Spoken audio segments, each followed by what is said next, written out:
Happy birthday to you. Happy birthday to you. Happy birthday dear Bhabhi. Happy birthday to you. Hey! Happy birthday भाभी। शीतल, हमारी शादी के बाद ये तुम्हारा पहला बर्थडे है, तो ये खास तुम्हारे लिए मेरी तरफ से। अब ये बताओ तुम्हें क्या चाहिए? डाइवोर्स। मजाक कर रही हो क्या भाभी? भाभी, कल भैया ने आपके लिए इतनी बड़ी सरप्राइज पार्टी रखी है। शहर के बहुत बड़े बड़े लोग आ रहे हैं और आप कैसी पार्टी कर रही हो?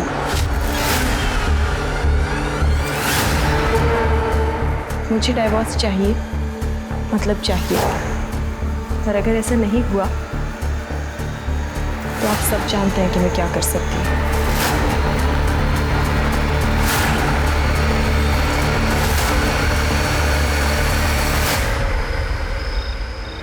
मम्मी आप टेंशन मत लो, मेरी क्लाइंट से मीटिंग है, मुझे जाना पड़ेगा।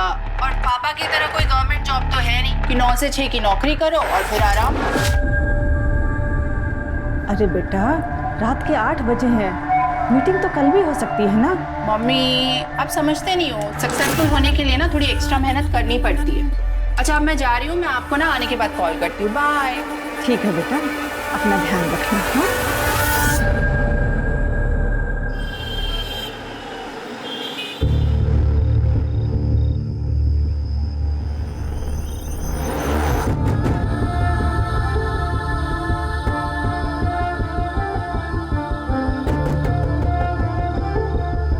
हाय, आई एम मनीष मित्तल।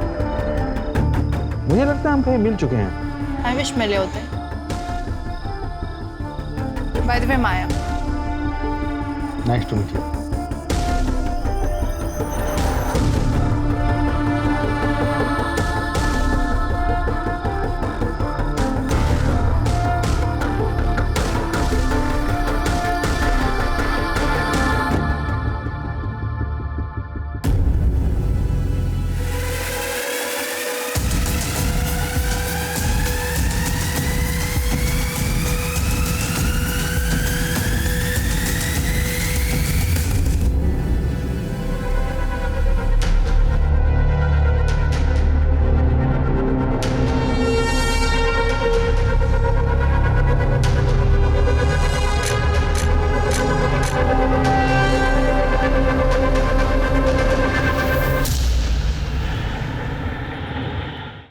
शीतल जी, मैंने आपकी केस हिस्ट्री और एविडेंस देख लिए हैं, but sorry to say it's not very strong. अब देखना है कि इस बेस पर हम आपकी तरफ से उनके खिलाफ कितना स्ट्रॉन्ग केस बना सकते हैं। विजय जी, मैं जानती हूँ इतना सब काफ़ी नहीं है, पर मुझे किसी भी हालात में डिवोर्स चाहिए। मैं बस उस कैद से छुटकारा चाहती हूँ, प्लीज़। ओके, कुछ करते हैं।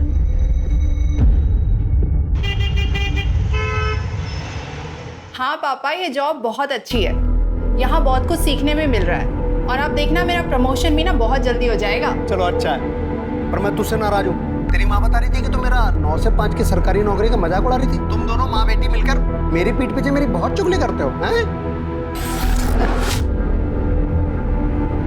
मैं आप दोनों को बहुत मिस कर रही हूँ। अच्छा मम्मी, वो मैंने पैसे भिजवाए थे, आपने चेक किए ना? हाँ, मिल गए। बस इसी तरह तरक्की करती रहे और तेरा काम अच्छे से चलता रहे। जैसी टाइम मिले मिलने आ जाना। हाँ, बहुत जल्दी आऊंगी। अच्छा मम्मी, एक इम्पोर्टेंट कॉल आ रहा है, मैं आप लोगों से बाद में बात करती हूँ। Bye, love you. Hello.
Sheetal ji, guess what? बधाई हो, डिवोर्स फाइनल हो गया है और एलिमनी में आपको 50 लाख रुपए मिले हैं और साथ में सेटलमेंट में एक बंगलो और एक कार भी। Happy? Yes. Thank you so much Vijay ji, पर मेरी आज़ादी के आगे ये सब कुछ भी नहीं है। But still thank you so much, आप नहीं होते ना इस चोट ने मेरे पैसे से तेरा घर तो भर दिया है, लेकिन याद रखना ये पैसा तुझे कभी हासिल नहीं होगा। छोड़ो। हेलो मिस्टर, क्या हो रहा है? क्या हो रहा है? हेल्प! पुलिस! अरे देखो आगे आदमी गुंडागर्दी कर रहा है। भैया छोड़ो यार। छोड़ूंगा नहीं तुझे, मैं नहीं छोड़ूंगा मैं। लेके जाओ इसको। भैया छोड़ो। भैया। शीतल, आर यू ओके? या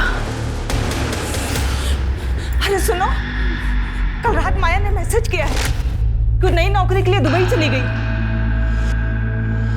अरे ऐसे कैसे अचानक, बिना बताए? रुको मैं उसको कॉल लगाता हूं। हाँ हाँ, जल्दी लगाइए। ये लड़की बिना क्या हुआ? घंटी बज रही है। बेटा मेरी तो कुछ समझ में ही नहीं आ रहा, मैं तेरे तलाक पर क्या कहूँ। पता नहीं क्या हो गया तुझे आजकल, साल भर तेरी शादी को हुआ नहीं और माँ, नरेश से शादी करना मेरी जिंदगी की सबसे बड़ी भूल थी। अब मैंने वो भूल सुधार ली। अब क्या करूंगी? अब सबसे पहले अपनी आजाद जिंदगी जीऊंगी, उसके बाद एक अच्छी सी नौकरी ढूंढूंगी। माँ, मैंने बहुत सारी जगह ना रिज्यूमेस दे दिए अपने। बेटा वो बहुत बड़े लोग हैं, संभल कर रहना। माँ, तुम बेकार में चिंता कर रही हो, कुछ नहीं होगा मुझे। अब देखना, अब मेरी लाइफ बिल्कुल सेट है। हाँ माँ, मैं कोशिश करूंगी जल्द से जल्द टिकट्स मिल जाए। तुम बस अपना सारा का सारा सामान पैक रखो। Okay bye.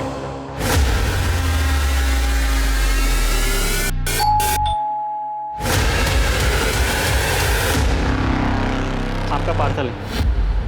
नहीं, पर मैंने कोई पार्सल मंगवाया ही नहीं है। आप शीतल लादा है ना? हाँ। तो फिर आपका ये पकड़िए इसको। अरे पर मैंने कोई पार्सल मंगाया ही नहीं है, तो मैं कैसे लूँ इसे? मेरे पास इतना टाइम नहीं है, पकड़िए इसको। अजीब जबरदस्ती है, नहीं मंगाया मैंने।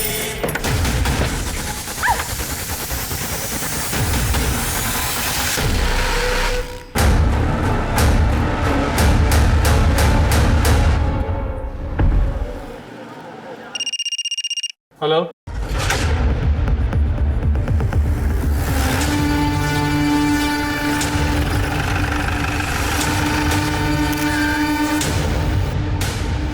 पेट में चाकू से 3 बार वार किया गया। सर सेक्सुअल असॉल्ट जैसा कुछ नहीं लग रहा। चारों तरफ अच्छे से देखो।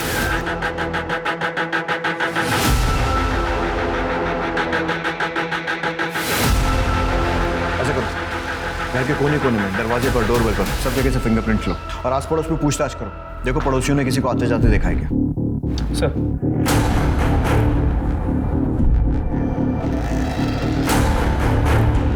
सर ठीक है। सर, आप पड़ोस में एक औरत ने बताया कि मर्डर का पता चले कि कुछ टाइम पहले उसने एक कुरियर वाले को यहाँ आते हुए देखा। शक्ल देखी उसने? नहीं सर, उस कुरियर वाले ने मुंह पे रुमाल बांधा, सर पे कैप, इसलिए शक्ल नहीं देखी। सर शालिनी श्रीवास्तव से मेरी बात हुई, जिसने मर्डर की इन्फॉर्मेशन दी थी। उसने ये बताया कि शीतल कुछ दिन पहले यहाँ शिफ्ट हुई और नरेश लड्डा जो कि बिल्डर है वो उसका एक्स हस्बैंड है और कुछ दिन पहले उनका डिवोर्स हो गया। ठीक है, बॉडी पोस्टमार्टम के लिए भेजो। सर हम नरेश से मिलकर आते हैं। 1 महीने पहले आपका और शीतल का डाइवोर्स हुआ। सेटलमेंट में उसने इतना बड़ा घर लिया, पैसे भी लिए होंगे, मार्केट में आपकी रेपुटेशन खराब हुई वो अलग। अब आप ही बताइए, ये वजह कम है आप पर शक करने के लिए कि आपने ही शीतल को मारा है या फिर मरवाया? देखिए, मेरा जो नुकसान होना था हो चुका। उसका मर्डर करवाने से मुझे क्या मिलेगा? और वैसे भी डिवोर्स मैंने नहीं, उसने मांगा था मुझसे, और वो भी तब जब हम उसका बर्थडे सेलिब्रेट कर रहे थे। तुम्हें क्या चाहिए? डाइवोर्स। उसने मांगा और आपने दे दिया। हम थक चुके थे इसके टॉर्चर से, और मुझे पता चल गया था कि वो मुझसे नहीं, मेरे पैसों को चाहती थी। उसका मर्डर का सुन के बुरा तो लगा, लेकिन उससे ज़्यादा मुझे सुकून भी मिला है कि अब वो हमें परेशान तो नहीं कर पाएगी। वरना जब से शादी करके आई थी तब से हमें सिर्फ और सिर्फ दुख दिया था सर, और कुछ नहीं। भाभी, दाल में पानी थोड़ा ज़्यादा नहीं हो गया? भाभी सुनो ना, मैं ना घास फूस खा के बोर हो चुका हूँ, तो डिनर में चिकन मटन कुछ बना देना प्लीज़। भाभी ये रोटी थोड़ी कच्ची है। अरे शीतल, तुमने कुक को क्यों निकाल दिया? वो ठीक ठाक खाना बना रहा था। क्यों? खाना ठीक नहीं बना रही हूँ मैं? हाँ?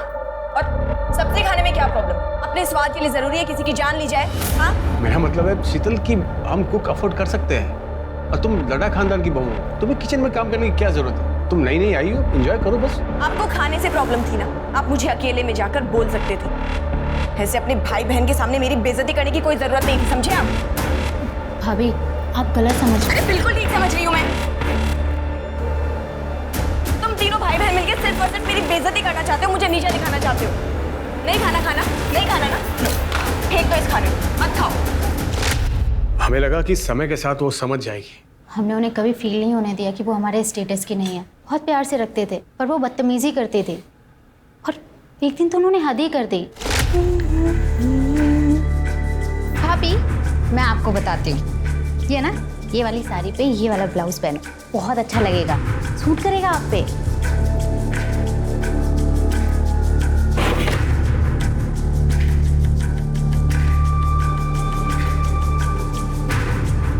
भाभी क्या कर रही हो आप? काट क्यों रही हो? तेरे छूने के बाद अब मैं इसका पोछा भी नहीं बना सकती। और रही बात फैशन की, तो वो मुझे तेरी जैसी बहन जी से सीखने की कोई जरूरत नहीं। जिसके पास पैसा तो बहुत है, पर ओढ़ने पहनने की जरा सी अकल नहीं। आप लोग इतनी शराफत दिखा रहे थे और वो बदतमीजियां करती जा रही थी, क्यों? शायद उनकी नज़र सिर्फ हमारे पैसों पर थे, वरना वो प्रीतम से ऐसी बात नहीं करते। सर को बताओ ना, सर को बताओ। क्या हुआ? भैया वो कुछ महीने पहले की बात है, भैया काम से बाहर गए हुए थे और शीतल भाभी मेरे रूम में आई। जी भाभी, क्या काम है बताइए? कुछ नहीं, वो मैं बोर हो रही थी तो मैंने सोचा तुम्हारे पास आके थोड़ा टाइम पास करूं। क्या कर रहे हो तुम? वाओ, कितना सुंदर कॉम्प्लेक्स है। काश ऐसे ही कॉम्प्लेक्स मेरा भी होता। ऐसे हो सकता है अगर तुम चाहो तो। हाँ भाभी, मैं भैया से बात करूँगा। नहीं, भैया को बीच में लाने वाली कौन सी बात है? अगर ये हम दोनों के बीच में हो सकता है तो। उनसे उस दिन बड़ी मुश्किल से मैंने पीछा छुड़ाया। भैया को बताने से डर लगा, इसलिए मैंने दीपा से शेयर किया। वो ये सब चाल चला करती थी। सुना आपने, कितनी घटिया औरत थी। एक तो मैं इस बात से निकल नहीं पाया कि उसने मेरे साथ क्या किया है, क्यों किया, और आप मुझ पर उसके मर्डर का इल्जाम लगा रहे। प्लीज सर, मैं हाथ जोड़कर आपसे विनती करता हूँ सर, हमें परेशान मत कीजिए। हमारा उसके मर्डर से कोई लेना देना नहीं है। सर, अगर ये लद्दा फैमिली सच कह रही तो शीतल बहुत ही मक्कार और धोखेबाज होगा। मिश्रा, कितने लोगों को जानते हो जो सामने से अपनी गलती माने? वैसे भी ये स्टोरी की एक ही साइड है, शीतल की साइड तो हमने सुनी नहीं है, जो उसकी माँ हमें बताई। शीतल बहुत अच्छी लड़की थी और ये शादी भी उसने अपनी मर्जी से की थी। सब कुछ ठीक चल रहा था। मेरी समझ में आज तक ये बात नहीं आई कि उसने डिवोर्स क्यों ले लिया। क्यों ले लिया मतलब? उसने आपको नहीं बताया था? कहाँ बताया, कहाँ मिली वो मुझसे। हमेशा फोन पर ही बात होती थी और जब भी मैं उससे पूछती तो वो यही कहती थी कि वो जो कर रही है सब ठीक है, मिलूंगी तब बताऊंगी। लेकिन उसकी नौबत ही नहीं आई। उससे पहले वो मुझे छोड़कर चली गई। ठीक है, फिलहाल के लिए आप जा सकती हैं, जरूरत पड़ी तो आपसे फिर कांटेक्ट करेंगे। ठीक है सर।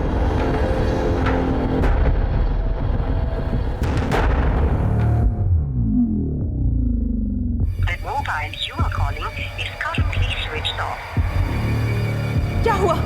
माया ने फोन उठाया क्या? अरे फोन तो तब उठाएगी जब वो नंबर लगेगा, उसका तो फोन ही स्विच ऑफ आ रहा है।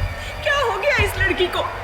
5 दिन हो गए, दुबई से सिर्फ फोटो भेज रही है, यानी कि कम से कम एक कॉल तो कर ले। अरे ये भी तो हो सकता है कि इंडिया का नंबर वहाँ काम ना कर रहा हो और वहाँ का नंबर लेने में टाइम लग रहा हो। एक बार और कोशिश करो। तुम सब ठीक होगा, तुम जाओ, एक गिलास पानी लेके आओ मेरे लिए। सर। हाँ मिश्रा। सर, शीतल के घर के फोरेंसिक रिपोर्ट के मुताबिक उसके घर में सिर्फ उसी के फिंगरप्रिंट्स मिले। उसके घर में किसी भी सामान पे, इनफैक्ट डोरबेल पे भी किसी और के फिंगरप्रिंट्स नहीं मिले। इसका मतलब जानबूझकर फिंगरप्रिंट्स मिटाए गए। शीतल उस घर में कुछ महीनों पहले शिफ्ट हुई थी, लेकिन इस टाइम में भी कोई ना कोई तो घर में आया होगा, किसी ने तो डोरबेल बजाई हो। मतलब ये कि जिसने भी उसे मारा या मरवाया है, सोची समझी प्लानिंग है। सर, शीतल की पोस्टमार्टम रिपोर्ट्स आ गई। सर, इसके मुताबिक उसकी मौत दोपहर 1 से 3 के बीच में हुई और चाकू से 3 बार पेट में वार किया गया, पर मौत से पहले रेप या सेक्सुअल असॉल्ट ऐसा कुछ भी नहीं लग रहा। मतलब पीएम रिपोर्ट से भी कोई खास हेल्प नहीं है? नथिंग? सर मैंने शीतल की बैकग्राउंड भी चेक की है। शादी से पहले या तलाक के बाद उसका कोई भी अफेयर वगैरह भी नहीं था। शीतल का एक हस्बैंड नरेश लड्डा और उसके भाई बहन, उनके कॉल रिकॉर्ड और मोबाइल लोकेशन? सर अब तक नहीं आई, मैं जल्दी आ जाएंगे। जल्दी आइए सर।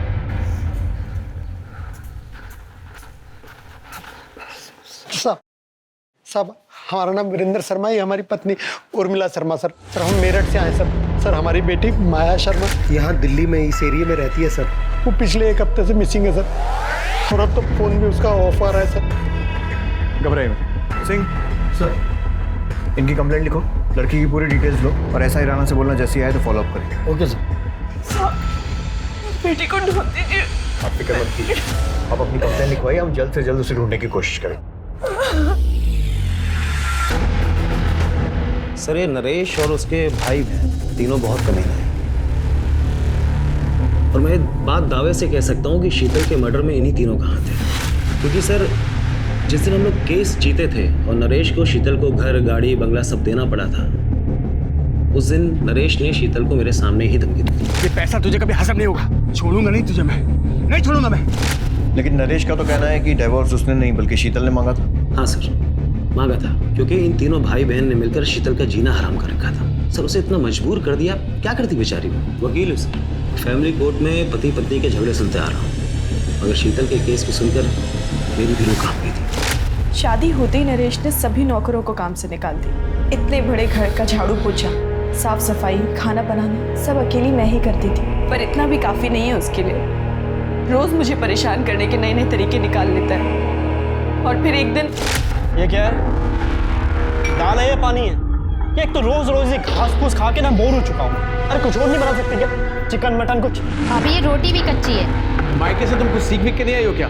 माँ ने कुछ सिखाया ना तुम्हें? क्यों मैं खाना ठीक नहीं बना रही हूँ क्या? ये बनाया तुमने खाना? हाँ? और सब्जी खाने में क्या प्रॉब्लम है? जरूरी है अपने स्वाद के लिए किसी की जान ली जाए? आपको मेरे हाथ का खाना अच्छा नहीं लग रहा था तो आप मुझे अकेले में बोल देते। इसे अपने भाई बहन के सामने मेरी बेइज्जती करने की क्या जरूरत थी? क्या बकवास कर रही हो? क्या मतलब भाई बहन? मैं सही तो बोल रही हूँ। आप तीनों भाई बहन जब देखो मुझे नीचा दिखाने की कोशिश करते हो, मेरी बेइज्जती करते रहते हो। चुप कर, आइंदा जबान लड़ाई ना, जबान खींच लूंगा मैं।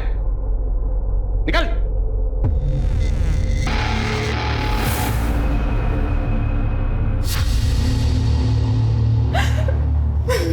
अरे अरे भाभी, आप रो क्यों रही हो?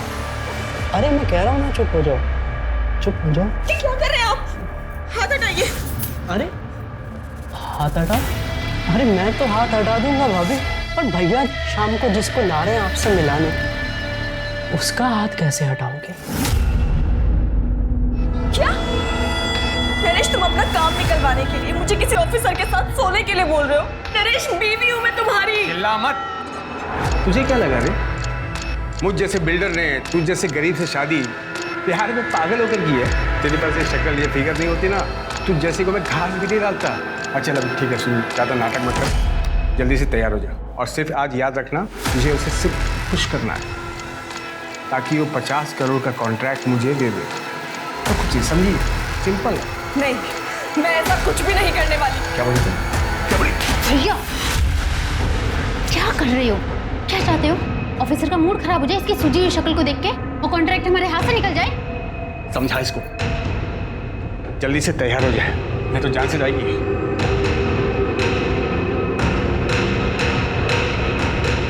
भाभी आप तैयार हो जाओ please.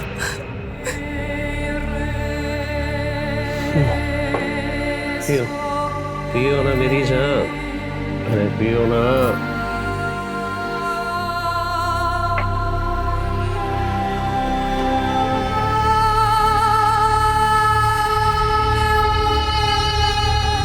Yes, I hope you enjoyed the evening. अरे तू तो मेरी सोने की मुर्गी निकली। देखना ये मुर्गी हमें 1 नंबर बनाएगी, 1 नंबर। एक भी कॉन्ट्रैक्ट मैं किसी और के हाथ लगने नहीं दूंगा। जब तक तू है तब तक हम हैं। नरेश रोज रोज नए नए आदमियों को पकड़ के ले आता है। पति नहीं दलाल बन चुका है वो। मैंने समझाने की कितनी कोशिश की पर सुनने को तैयार ही नहीं। फिर मैंने सोचा कि अगर हमें बच्चा हो जाए तो शायद वो बदल जाए। क्या बच्चा? तेरा दिमाग खराब हो गया क्या? नरेश, हमारी शादी को 8 महीने हो गए, अब तो माँ भी बच्चे को लेकर पूछने लगी है। अरे बाहर में जाए तेरी माँ। बच्चा पैदा करके तेरा फिगर नहीं खराब करना है। मुझे बच्चा नहीं, पैसा चाहिए, बिजनेस आगे बढ़ाना, समझी? पर नरेश मेरी चुप कर, आगे इस बारे में कुछ बात नहीं होगी। चल साइड हट। कुछ सोचो सही, नहीं तो धंधा चौपट हो जाएगा। वो पुलिस वाला पैसे से भी नहीं मानेगा।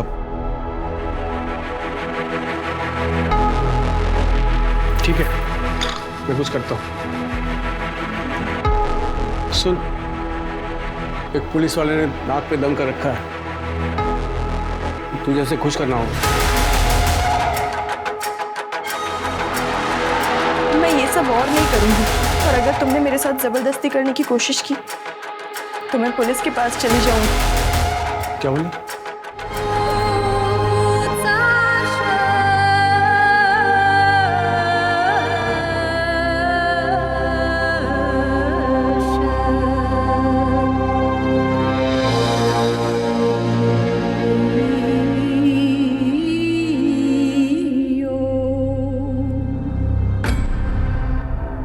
आप प्लीज मुझे जाने दीजिए, मैं ये सब अपनी मर्जी से नहीं करती हूँ। मेरा पति जबरदस्ती मुझसे करवाता है अपने बिजनेस के चक्कर में। आप पुलिस वाले हो ना, आप मेरी मजबूरी समझिए और प्लीज मेरी मदद कीजिए। अरे ड्यूटी पे भी जाना है, चल बिस्तर पे चल। नरेश साला कमीना है, लड़की का पैसा बचा लिया। चल। एक मिनट, मैं बस वॉशरूम जाकर आऊँ प्लीज। अरे यार, मूड खराब कर दिया, जल्दी जा और जल्दी आना।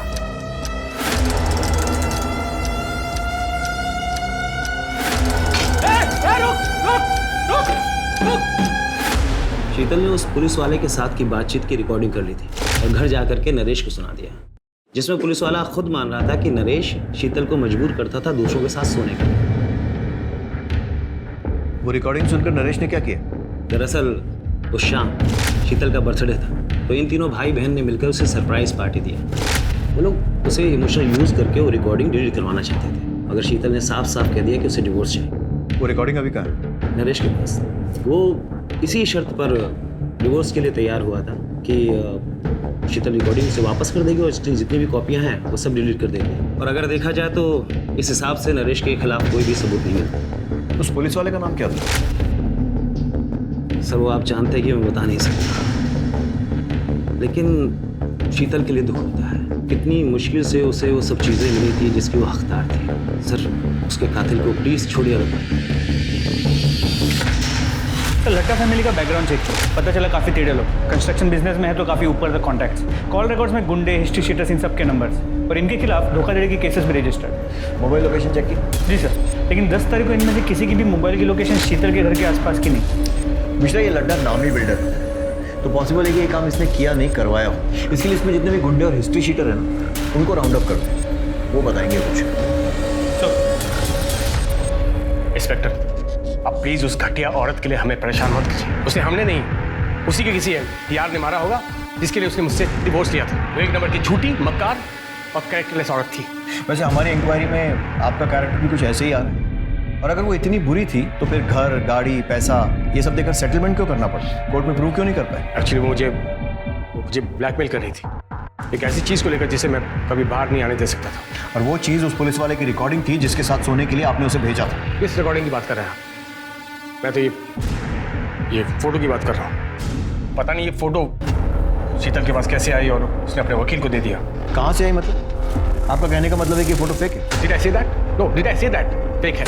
हाँ ये सच है कि मैं इस लड़की के साथ सोया था, लेकिन ये फोटो किसने कब खींची और शीतल के पास कैसे आई मुझे नहीं पता। कौन है लड़की? I don't know. मैं एक कॉन्फ्रेंस मीटिंग में गया था, उसके बाद वो लड़की मुझे मिली और वहीं थोड़ी बहुत कुछ बातचीत हुई। उसके बाद उसने मुझे रूम में इन्वाइट किया।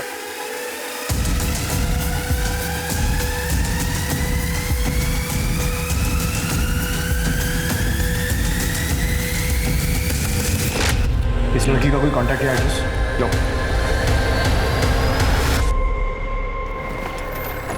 नरेश की बात उससे एक अलग ही एंगल है। मतलब शीतल का वकील उसे जितना शरीफ बताने की कोशिश कर रहा है, शायद वो ऐसी है नहीं। मिश्रा बात करो, फोटो में वो लड़की कौन है? वो फोटो खींची किसने है और शीतल के पास वो फोटो किसने भेजी है ठीक उस वक्त जब डाइवोर्स की प्रोसीडिंग चल रही है? सर सर 2 दिन हो गए कंप्लेन कराए हुए सर। सर हमारी बेटी अभी तक मिसिंग है सर।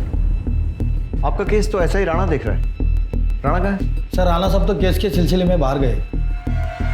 आइए आप मेरे साथ, संभल के। एक मिनट दिखाइए।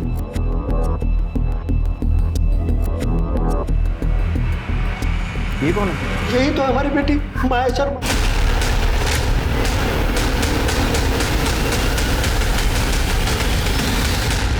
सर हमारी बेटी माया 7 तारीख को नई दिल्ली से दुबई गई थी नौकरी ज्वाइन करने के लिए। ये देखिए साहब, दुबई से फोटो भेजती है पर कॉल करते हैं तो उठाती नहीं है, कॉल बैक भी नहीं करती है। सर शुरू में तो 1-2 दिन हमने इंतजार किया कि फ़ोन करेगी, पर बाद में तो उसका फ़ोन भी स्विच ऑफ हो गया। फिर हम लोग मेरठ पुलिस के पास गए, उनसे कहा तो उन्होंने कहा कि हाँ आप लोग दिल्ली जाइए, क्योंकि वो माया दिल्ली में ही रहती थी।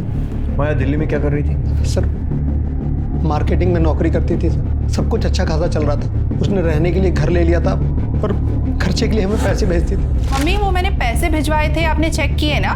फिर अचानक 7 तारीख को उसका SMS आया कि उसने नौकरी छोड़ दी है, उसको दुबई में नई नौकरी मिली और इसलिए वो वहाँ जा रही है। जाने से पहले हमसे मिलकर भी नहीं गई। यहाँ पर किस कंपनी में जॉब करती थी? सर ये तो कभी मैंने उससे नहीं पूछा।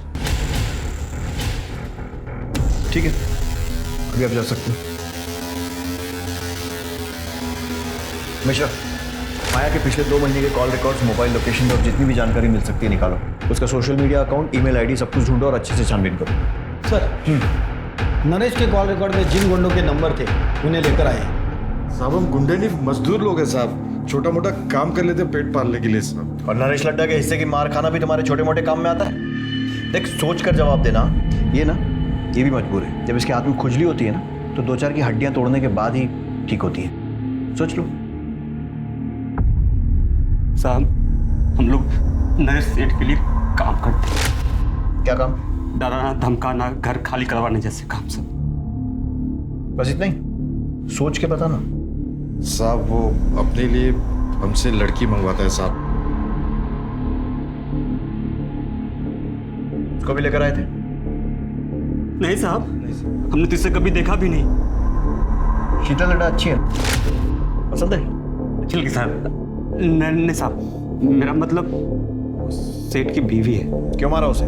सेठ के कहने पर? नहीं साहब, हमने नहीं मारा। साहब हम लोग क्यों मारेंगे उसको साहब? तुमने नहीं मारा तो किसने मारा? अब हमें क्या पता किसने मारा साहब, हमारा तो उससे कोई वास्ता भी नहीं। वास्ता भी निकलेगा। मिश्रा मिटा ले खुजली, तब तक तोड़ना जब तक सच नहीं बोला।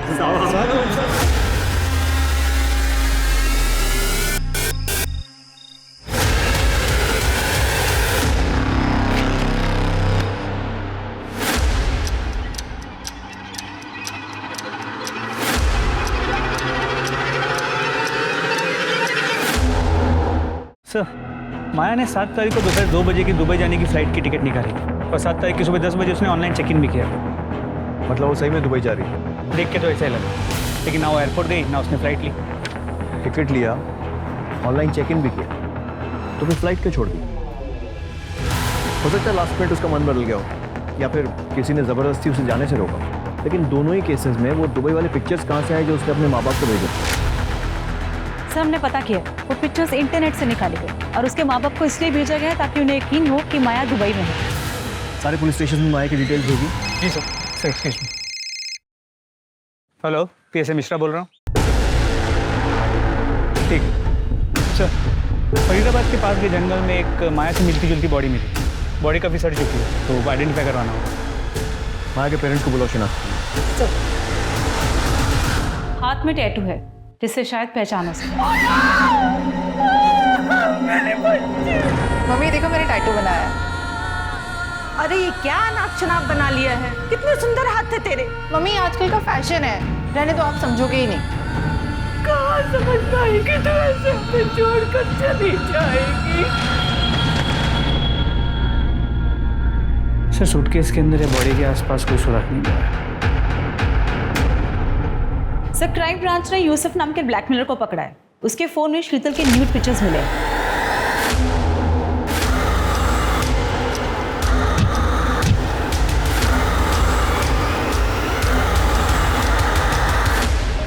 सर ये फोटो मुझे प्रतिम ने सेंड किया था सर। प्रतिम लड्डा? जी सर। क्यों भेजा था? सर वो मैं ऑनलाइन वीडियो रैकेट चलाता हूँ सर, वहाँ मेरी एक लड़की को ये प्रतिम मिला था सर। सर जब हमने इसकी इंक्वायरी निकाली तो पता चला ये बहुत बड़ा आसामी सर, तो हमने इसे अपने जाल में फंसाया सर और इसको हमने ब्लैकमेल करना शुरू किया सर। फिर सर ये हमारा ATM बन गया था। सर मैं यूसुफ को रेगुलरली पैसे दे रहा था, एक बार पैसे नहीं दे पाया तो उसने बोला कि घर में किसी फीमेल की न्यूड पिक्चर सेंड करना, तो इसलिए मैंने एक बार शीतल भाभी की फ़ोटो खींची चुपके से। वो गमछा मैं जानबूझकर अपने साथ ले गया। मुझे लगा अगर भाभी ने मुझे देख लिया तो उनको लगे कि रघु था। एक ही फ़ोटो भेजी थी और भी भेजी थी? सर एक और भेजी थी। अब जो पूछ रहा हूँ ना उसका बिना पीटे सच सच जवाब देना। नरेश अपने बिजनेस के लिए और कॉन्ट्रैक्ट के लिए शीतल को दूसरे मर्दों के साथ सोने के लिए मजबूर करता था? शीतल भाभी अच्छी बहू थी, पर नरेश भाई ने कभी उनकी कदर नहीं करी। अपने फायदे के लिए उन्हें कितने लोगों के साथ सोने के लिए मजबूर करते थे। हमें पता था सर ये गलत है, पर उनकी हाँ में हाँ मिलानी पड़ती थी क्योंकि हम उन पे फाइनेंशियली डिपेंडेंट थे। मिश्रा, शीतल जैसी सीधी सादी लड़की बेचारी इस नरेश लड्डा जैसे घटिया आदमी के चंगुल में फंस गई और वो कमीना बेबी खुला घूम रहा है। उसके ऊपर प्रोस्टिट्यूशन का केस बनाओ। इस नरेश लड्डा को इसके किए की सजा मिलनी चाहिए। जी सर। शीतल की केस में तुम आगे बढ़ रहे हैं, प्रोग्रेस भी हो रही है, लेकिन माया के केस में ना तो कोई ढंग का सस्पेक्ट मिल रहा है और ना ही कोई मोटिव मिल रहा है। सर क्या ये हो सकता है कि ये दोनों केसेस कनेक्टेड हो सकता है। सर माया का फोन 9 तारीख को स्विच ऑफ हुआ। माया के कॉल रिकॉर्ड्स में 2 नंबर हैं। एक किसी अनिल नाम की फोटोग्राफर का है जिसकी पुरानी दिल्ली में फोटो स्टूडियो, और दूसरा नंबर फेक आईडी पे लिया गया जिसके साथ माया की अक्सर लंबी बातें हुआ करती। और सर वो नंबर 9 तारीख से स्विच ऑफ, अब तक ऑन नहीं हुआ। सर माया ने अपने कार्ड से 6 मार्च को एरोसिटी में एक होटल भी बुक किया था और सर उसने अपने लैंडलॉर्ड को पूरे रेंट के पैसे देके वो रूम छोड़ दिया था, पर उसके लैंडलॉर्ड को उसको दुबई जाने की बात बिल्कुल पता नहीं। मतलब उसने दुबई का टिकट बुक कराया था, अपना रूम छोड़ा था, लेकिन शायद वो दुबई गई नहीं। जी सर। सबसे पहले तो इस फोटोग्राफर को पता करते हैं माया और इसका क्या कनेक्शन, और दूसरा ये फेक नंबर, उसकी जो भी इंफॉर्मेशन मिल सकती है, कहाँ से इशू हुआ, प्रीपेड है, पोस्टपेड है, सब कुछ पता करो। सर बताता हूँ सर, नरेश और माया की फोटो मैंने माया के कहने पे खींची थी और भी बहुत सारे लोगों के साथ उनकी फोटो मैंने खींची थी। जिसके साथ जैसी भी तस्वीरें खींची है ना, सब पुलिस स्टेशन में जमा कर। एक बात बता, ये काम माया खुद करती थी या किसी के कहने पर? खुद ही करती थी साहब, खुद ही कॉल करती थी, खुद ही सारी डीलिंग करती थी। और पेमेंट कैश में होती थी, वो खुद ही करती थी। और कभी कभार महेश नाम का आदमी आता था, वो पेमेंट करने के बाद माया से मेरी बात करा देता था। माया के कॉल रिकॉर्ड में महेश को नंबर।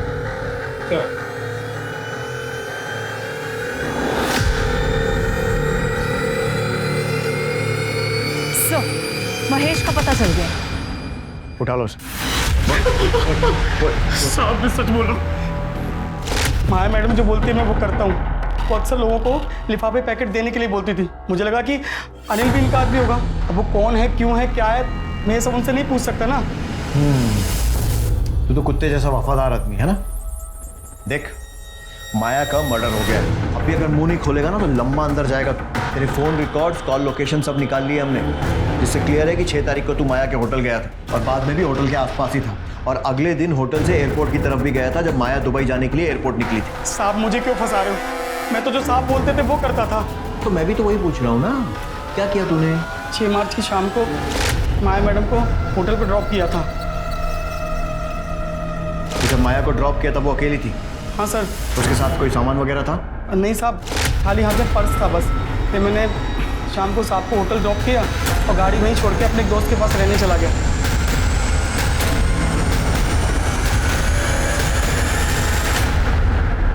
साहब ने कहा था कि अगले दिन 4 बजे आ जाना होटल, तो मैं उनको 4 बजे लेने पहुंच गया।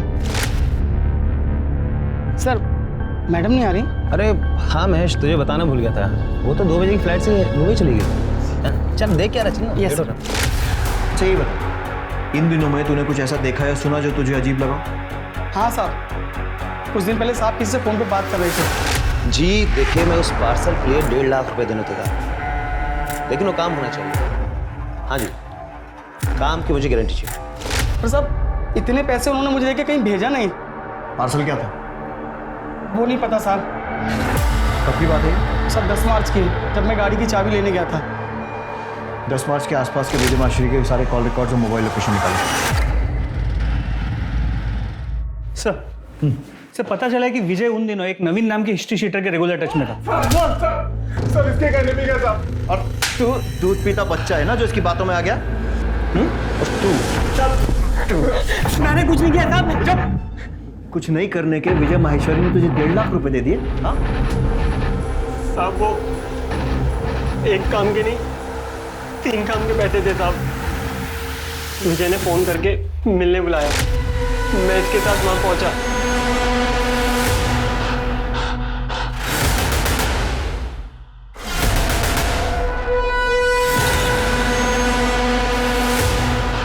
मर गई क्या?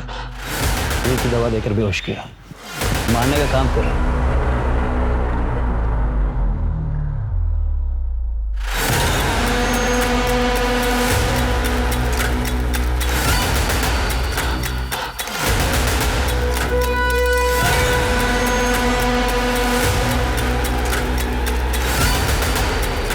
हमने चलती गाड़ी में उसका गला दबाकर उसे मार दिया और थोड़े आगे जाकर सूटकेस को जंगल में फेंक दिया। तो पहला हुआ माया का मर्डर, दूसरा उसकी बॉडी को ठिकाने लगा, तीसरा बता। तीसरा शीतल का मर्डर।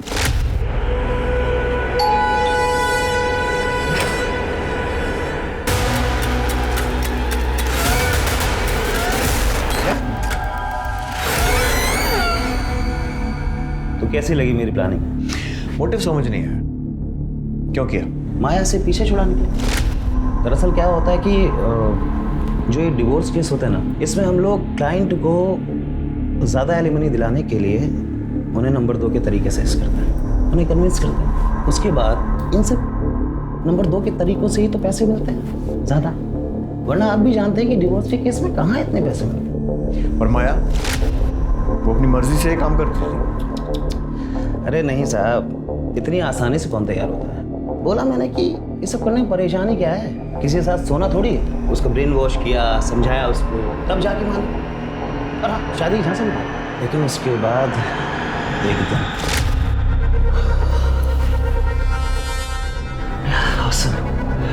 सिसिली तुम कमाल हो। एक बार और हो जाए।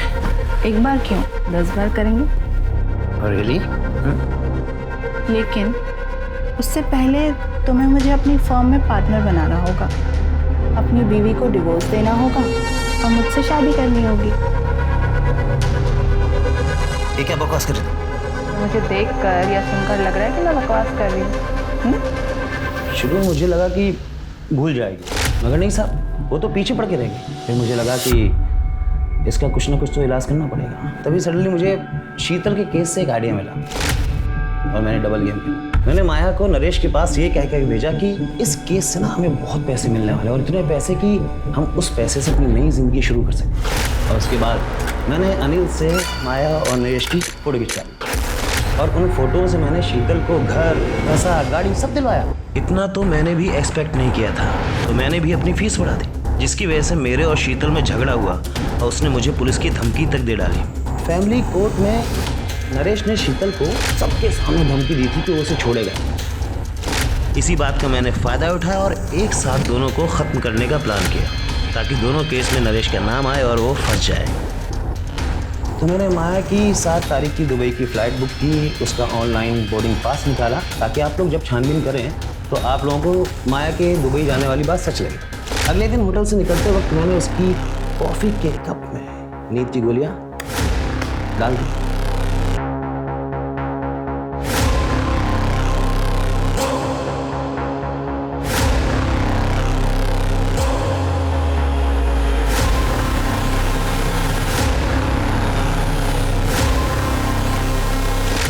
माया का फ़ोन अपने पास ही रख लिया था। एक रात पहले ही उसके घर वालों को मैंने मैसेज कर दिया कि मैं दुबई जा रही हूँ नौकरी के सिलसिले में, और 2 दिन तक दुबई की फ़ोटो भेजता रहा। उसके 2 दिन बाद मैंने उसके फ़ोन को तोड़ के फेंक दिया। माया और शीतल के मर्डर केस में चार्जशीट फाइल कर दी, और ध्यान रहे कि फांसी नहीं तो कम से कम उम्र कैद तो होनी चाहिए।